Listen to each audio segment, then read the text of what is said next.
This is a critical review of In the Dream House by Carmen Maria Machado.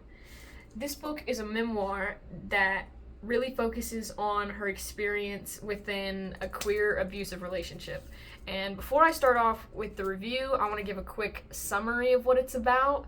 This memoir less focuses on her entire life and more just her experience in this queer abusive relationship and, how she fell into it and how she got out of it.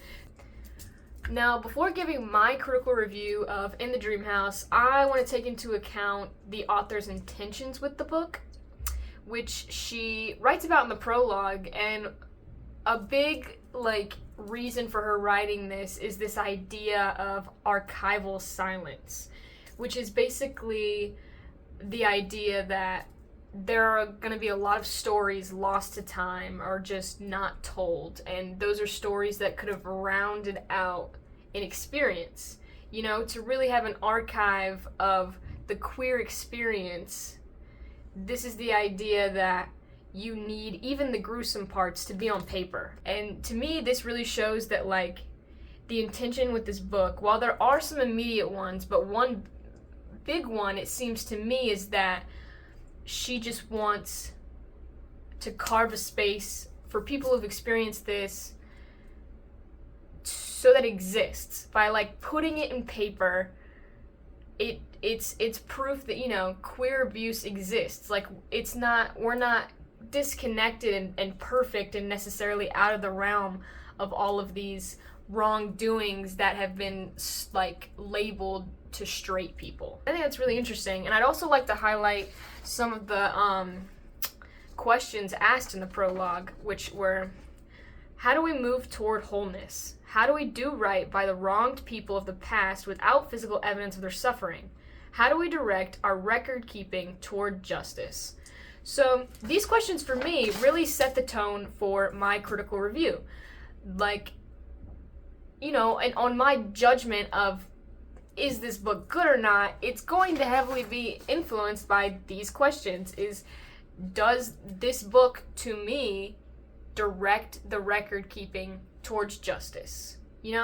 Which is important to me because I read this book because I know it's about trauma and abuse, and I am a queer person, and I've been around abuse, I've been in bad relationships, and I've witnessed bad relationships. And to me, if I'm going to read this book that is very intense, I want it to do good for me.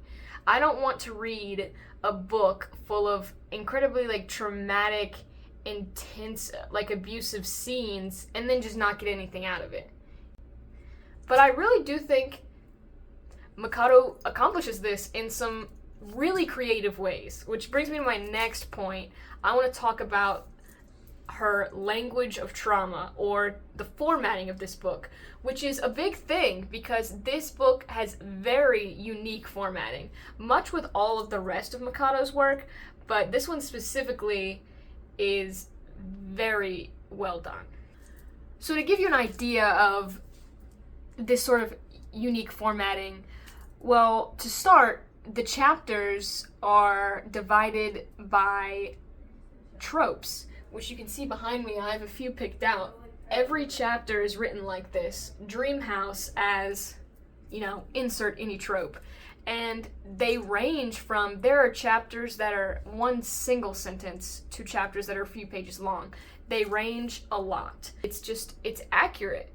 It gives, if you've experienced trauma or abuse, you're gonna read it and you're gonna think, oh, I get this. And if you haven't, you're going to be like, okay, well, I can understand based on the way that this is written. Machado will go back and reanalyze the same sort of event throughout several chapters with the different tropes, analyzing it from different angles and giving us sort of different perspectives on it. And that really, to me, it rounds out the story. And another thing that this sort of chapter setup reminds me of is sort of the disassociative, out-of-body feel that comes with trauma. There's a disconnect from yourself and things like that. So reading this book where it's all kind of broken up in pieces and re-examined, and there's not a lot of explicit details of like a timeline, is very, it feels like that sort of disassociative state. This book is also unique in that it's written in second person with little bits of first person sprinkled in there, but that really stands out for a book about trauma because, I mean, you're being told, like, you went through this. This happened to you. And it's really difficult. That's sort of a doubt I had going into this was, trauma is just so complex. And, it's easy to forget that there are several sides to everything. And I really do feel like this memoir is very thorough and as unbiased as it could be for a retelling of an extremely, traumatic event. Which brings me to this one interview that I would like to bring up that was conducted by Emily Ellison, a student at Texas State University, Reviving the Beauty of a Nightmare, an interview with Carmen Maria Machado. Emily asks, in a narrative about domestic abuse, did you worry about implicating the reader in the second-person POV portions? To which Machado says, not really. I think second person can have a lot of different functions, but in this book, I think the you is more of a reflection of trauma, of severance and separation. For me, it's more about trauma than necessarily about implicating the reader. And I really think that this was shown through, the chapters that are in first person, which tend to be of Machado later in life reflecting on it to when she was healed enough to feel back in her body. So I really do think the second POV is a good tool to sort of further display this disconnectedness that you feel. This boundary, though it may be, doesn't stop you from feeling a connectedness to the story, but there is some necessary buffer points. For instance, as honest and transparent as Machado is throughout this book, she never includes the name of this abusive girlfriend.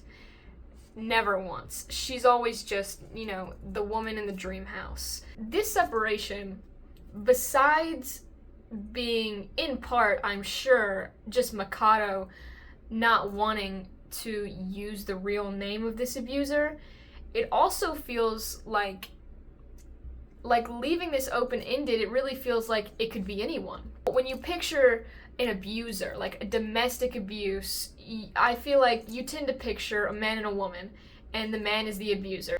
An abuser can be anyone, even a small queer woman, which is how she describes her partner.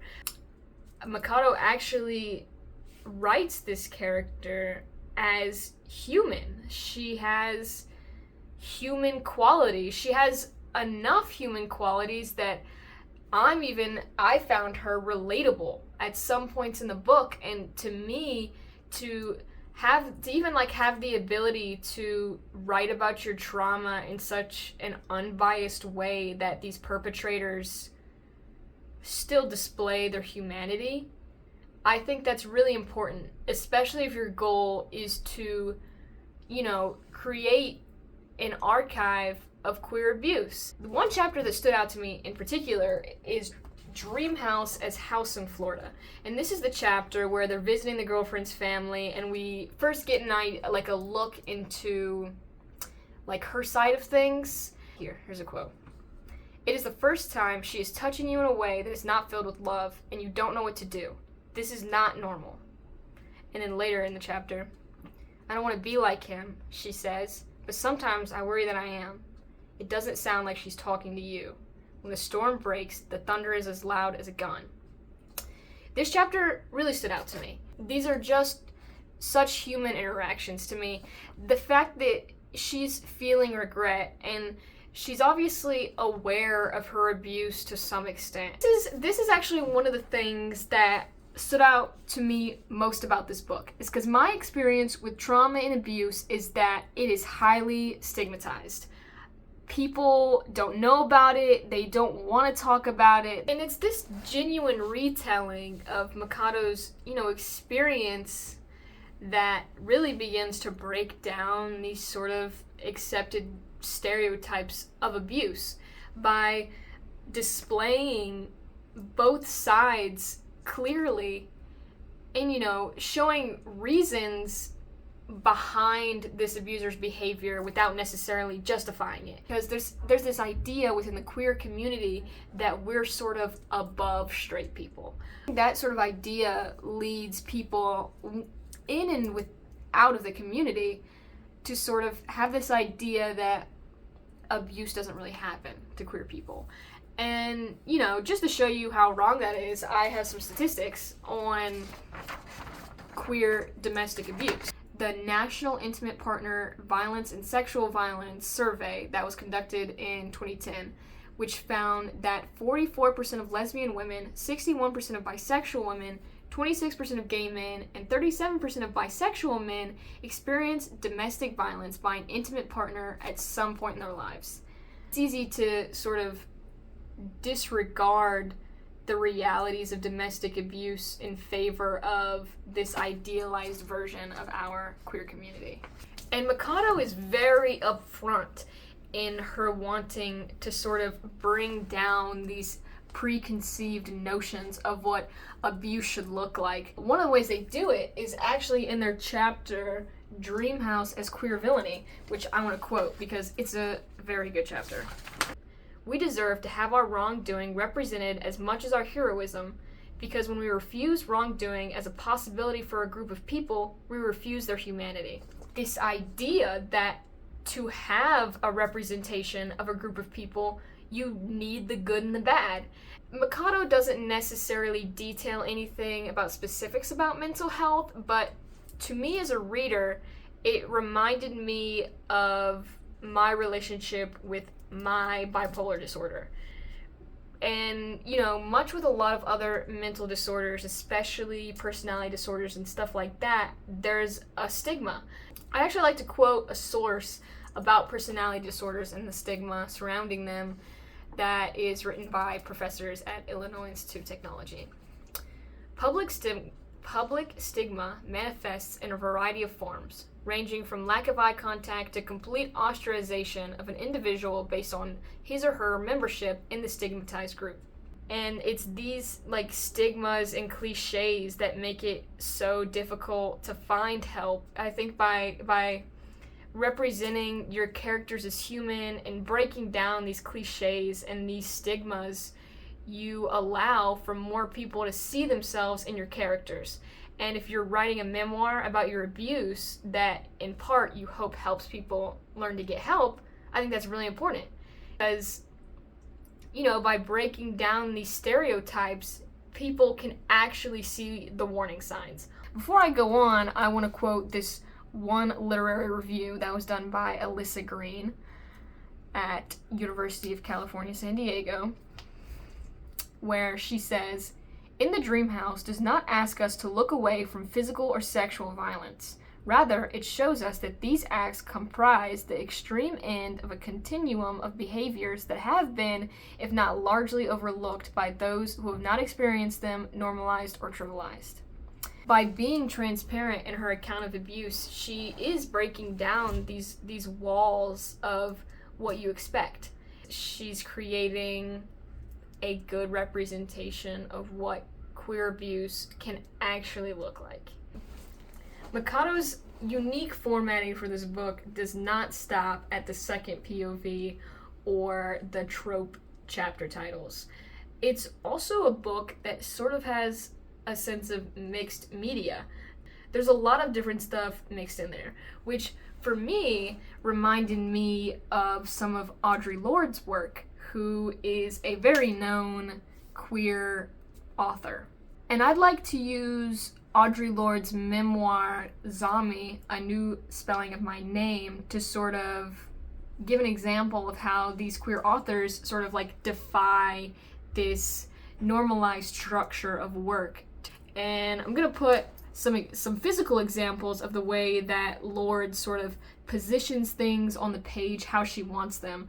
And she also includes things like, poems and quotes and other stuff in her work. They both use formatting to display their personal significance to some events. This book, like with the unnamed woman,